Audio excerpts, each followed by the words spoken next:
वजीर आजम पाकिस्तान शहबाज शरीफ साहब किसी दूसरे मुल्क से कर्जा मांगने की बजाय गोजरा में तैनात तहसीलदार तारक महमूद गिल से कर्जा लेकर मुल्क को तबाही से बचाएं। क्या तहसीलदार पर निछावर होने वाले नोट किसी मजबूर, बेबस या सैलाब मुतासरीन के काम नहीं आ सकते थे? तहसीलदार तारक महमूद गिल का ये शाहाना अंदाज क्या साबित करता है?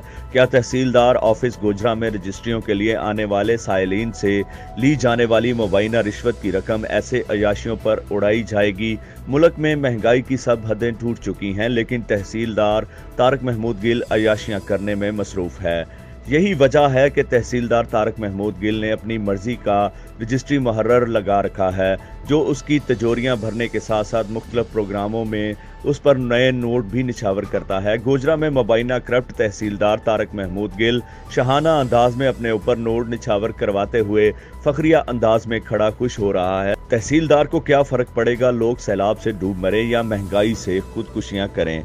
शहरियों ने अरबाब इख्तियार से फौरी नोटिस लेने का मुतालबा करते हुए कहा है कि गोजरा में तैनात मुबैना करप्ट तहसीलदार तारक महमूद गिल और रजिस्ट्री मुहर्रर हमाद के खिलाफ सख्त कार्रवाई अमल में लाई जाए।